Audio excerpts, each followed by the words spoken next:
Hello students, this is Shubham Sharma on behalf of Alpha English Senior Secondary School. We are here for your online courses. Today for class 10th we will resume our first chapter in that series. As you remember, in our previous class we have discussed about a brief introduction of history. We have studied and looked the types of history, what are the scopes and uses of history, what are the different scenarios and times in ancient, medieval and modern history. And we have studied all those things in our previous chapter. Today we are continuing from where we have left our last class. Today our topic is sources of history. Now many of you will ask how history is written. History कैसे लिखते हैं, इतिहास की किताबें कौन लिखता है, कैसे लिखते हैं, हमें कैसे मालूम पड़ता है कि उस टाइम पर क्या घटा था, हमारे पास क्या तथ्य हैं, हमारे पास क्या प्रूफ है। ठीक है, तो उसी के लिए हम यूज करते हैं कि हम जो हिस्ट्री में हिस्ट्री को लिखने के लिए जो है हम सोर्सेस का इस्तेमाल करते हैं। मतलब उस इतिहास के स्रोत क्या है उसके बारे में हम बात करते हैं। First we will see the definition of sources, the clues and evidences on the basis of which we write history is known as sources.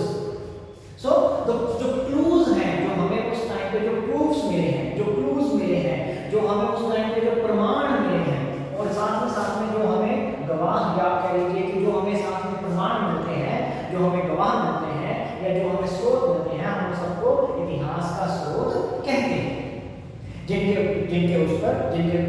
जिनके बेसिस पे हम आगे चलकर इतिहास को लिखा है, हमने इतिहास को हमने पढ़ा है और इतिहास के बारे में हमें अलग बातों का पता चलता है। We got to know various things about our history, what had happened in the past. So again I am repeating it. The clues and evidences on the basis of which we write history are known as sources, clues and evidences. Now there are two types of sources. One is literary source and second is archaeological sources. First is literary and second is archaeological sources. अब जैसे कि आप देखिए कि हम उससे पहले अपनी बात करते हैं।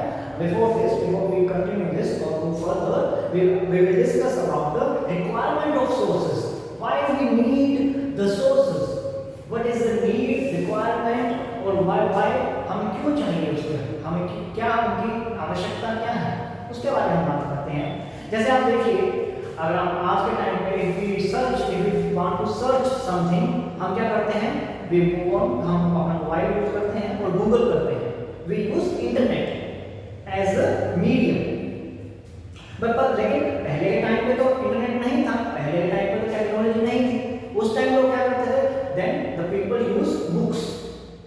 लेकिन जब बुक्स नहीं थी उस टाइम लोग क्या करते थे, यानी ये कहने का मतलब है कि कहीं ना कहीं हमें चीजों को प्रमाणित करने के लिए, to prove the things, we have to see some sources कि भैया इसके बारे में कहाँ लिखा है, कहाँ बताया गया, बताओ। ठीक है, तो बस उन्हीं के बारे में हम सोर्सेज का इस्तेमाल करते हैं। अब हमें हिस्ट्री लिख रहे हैं, जब हम हिस्ट्री की बात करते हैं तो हमें सोर्सेज का इस्तेमाल करना पड़ता है। अगर सोर्सेज नहीं बनेंगे then the facts mentioned in the history will be clear as null and void. जो हम फैक्ट्स लिख रहे हैं, जो बातें लिख रहे हैं इतिहास में, सोर्सेज के बिना उनकी इफेक्टिविटी नहीं रहेगी, उनकी जो प्रामाणिकता है नहीं रहेगी और हम उसको इतिहास नहीं कहेंगे। ठीक है, सो अगर हम बात करें तो there are two types of sources. One is literary source and second is archaeological sources. Literary source कौन से हुए, दो सोर्सेज व्हिच आर रिटन, जो लिखे हुए हैं। And archaeological sources are those sources which we excavate, जो हम खोदते हैं।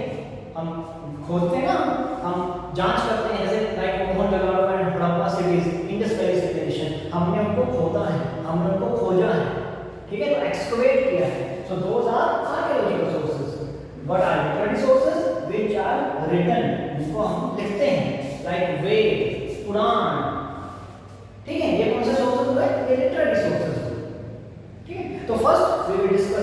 लिटरेरी सोर्सेस, जैसे मैंने कहा कि लिटरेरी सोर्सेस कौन से हुए, जो हम रिटन होते हैं, जो लिखे होते हैं.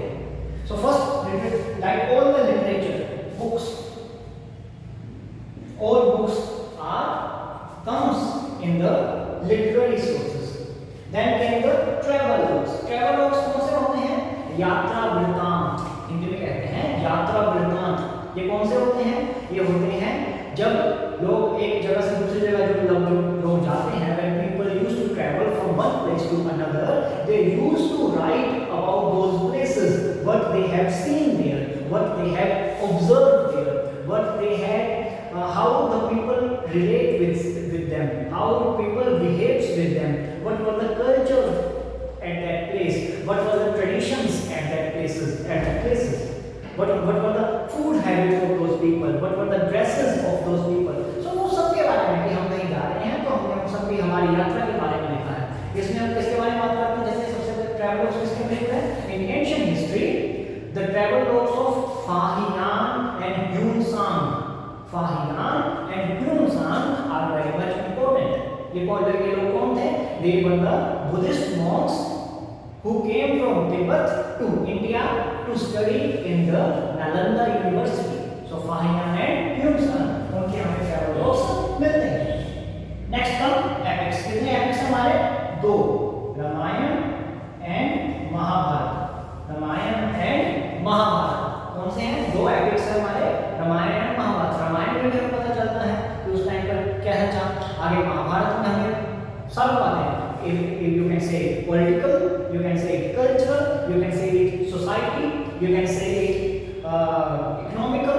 So सारे aspects got covered in Ramayana as well as Mahabharata. Then comes Veda, very much important. कितने वेद हैं? There are 4 Veds. There are 4 Veds. सबसे पहला the ancient and oldest Ved is Rigveda. ठीक है, तो ऋग्वेद है, यजुर्वेद है, सामवेद है, ठीक है, अथर्ववेद है. तो ये हमारे पास वेद है. वेदास वर रिटन इन वैदिक पीरियड. ठीक है, तो वेदों में हमें काफी बातें पता चलती हैं. Next comes Purana. पुराण के again the holy books. Then came Tripitaka and Anga. Tripitaka कौन से हैं? द बुक्स ऑफ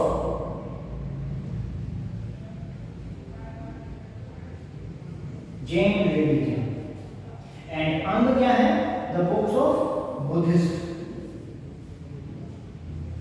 तो त्रिपिटका क्या है? The holy books of Jain. And अंग क्या है? The holy books of Buddhist. Then came biographies and dramas.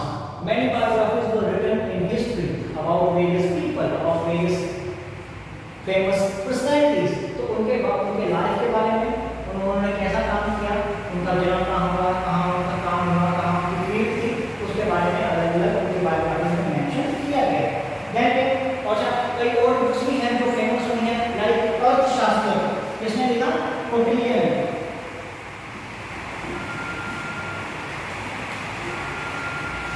अर्थशास्त्र किसने लिखा? कौटिल्य ने.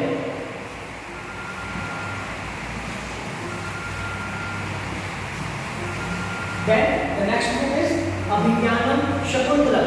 किसने लिखी है? कालिदास ने. अभिज्ञानम शकुंतलम किसने लिखी? Kalidas. So these were the books which have a major value in ancient history, and we use them as source for the history.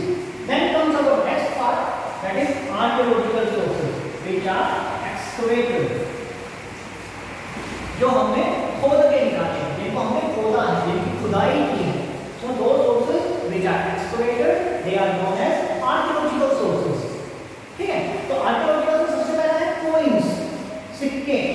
अलग-अलग सिक्के, चांदी के सिक्के हो सकते हैं, गोल्ड के सिक्के हो सकते हैं, आयरन हो सकते हैं, ब्रॉन्ज के हो सकते हैं, कॉपर के हो सकते हैं. सो डिफरेंट करेंसी के जो है सिक्के हमें जो है देखने को मिलते हैं.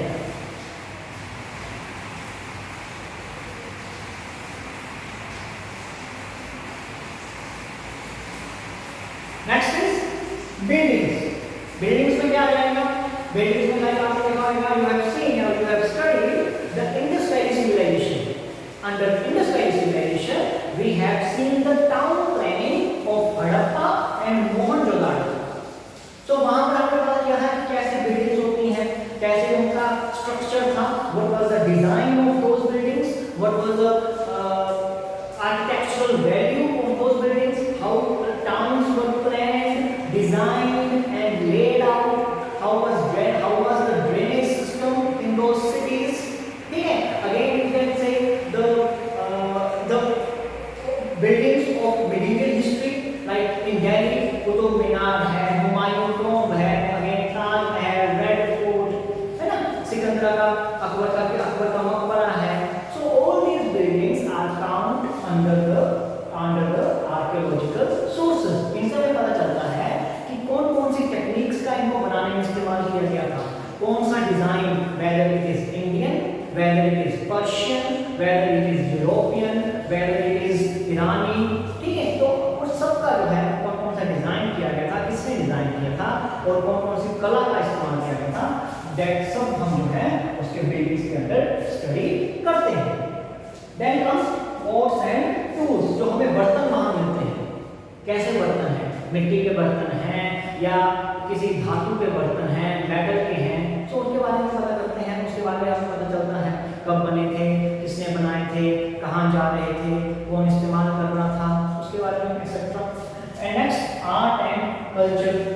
आर्ट कल्चर के बारे में कि क्या वो मुगल आर्ट था या फिर हम कहेंगे यूरोपियन आर्ट था या गुप्ता डायनेस्टी का था, मौर्य डायनेस्टी का था. ठीक है, तो सबके अलग-अलग फीचर्स हैं, उसके बारे में हमें आर्कियोलॉजिकल सोर्सेज से पता चलता है. Then comes inscription. इंस्क्रिप्शंस क्या होते हैं? इंस्क्रिप्शंस आर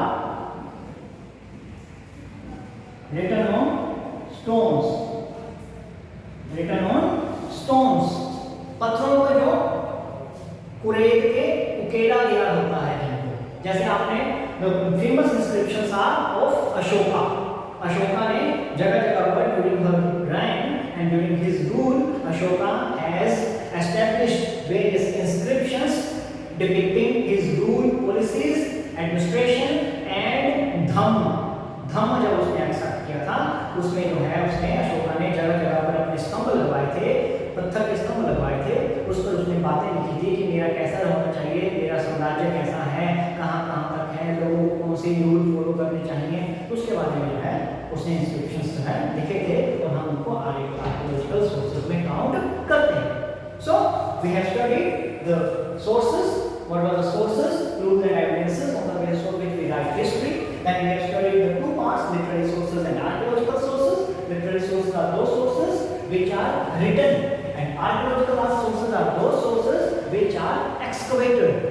ठीक है, तो इसमें है हमने वेद, पुराण है, अर्थशास्त्र है, उसके बाद में जो है त्रिपिटक है, ड्रामास हैं, एपिक्स हैं, वो आते हैं literary sources में. Then archaeological comes coins, buildings, art and culture. So these were that's what today's topic. We will move from the next class. Thank you.